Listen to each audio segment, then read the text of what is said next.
I worked as many different things. I was a physician, soldier, diplomat, historian, and college administrator.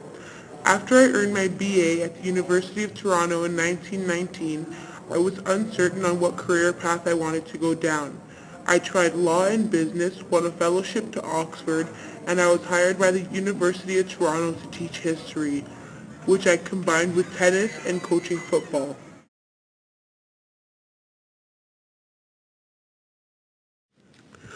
When the First World War erupted, I was enlisted in the Canadian Army Medical Corps, and in 1915 I was shipped to Greece to join the Allied armies fighting the Bulgarians.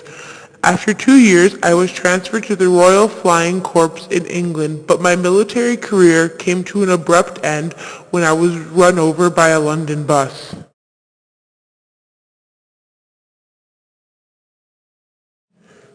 In 1935, I was sent to London as the first secretary in the Canadian High Commission, giving me a front row seat as Europe drifted towards the Second World War. I was greatly influenced by what I had seen and subsequently attached great significance to the collective defense in the face of dictatorship and aggression. In 1942, I returned to Canada. I was sent to Washington as second in command at the Canadian legislation in 1942, where I made great success with the press. In 1945, I was named Canadian Ambassador to the United States and attended the founding conference of the United Nations at San Francisco.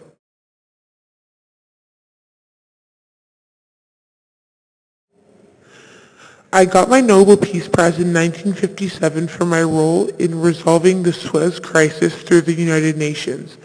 The selection committee argues that I had saved the world, but critics accuse me of betraying the motherland and Canada's ties with the UK, which is completely false. I never betrayed anyone.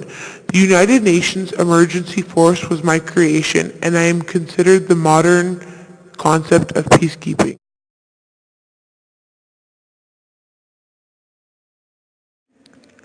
I had a tumor in my right eye, and in 1970 I underwent surgery in order to have the tumor in my eye removed.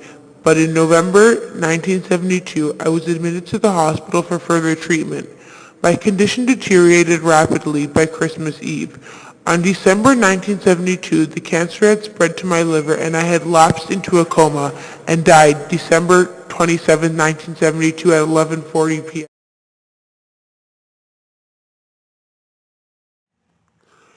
The idea came to me when Great Britain, France, and Israel launched an attack on Egypt. While attending the University of Toronto, I became a noted athlete, excellent at rugby and basketball.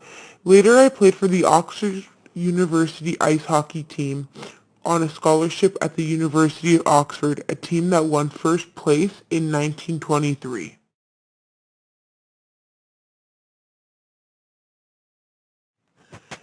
Yes, this is a very great honor to me because Canada is such a great country and I believe my improvements have made it a better country.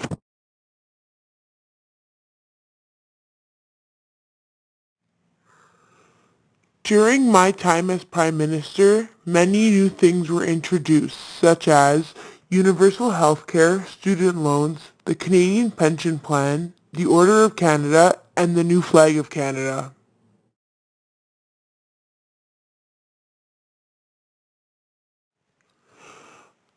Around December 14, 1967, I announced that I was retiring. From 1968 to 1969, I served as a chairman of the Commission of International Development, which was sponsored by the World Bank. Immediately following my retirement, I lectured in history, political science at Charlottetown University.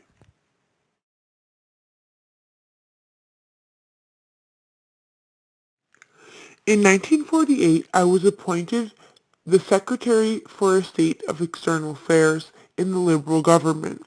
Shortly after, I won a seat in the Canadian House of Commons for the federal riding of Algoma East in Northern Ontario.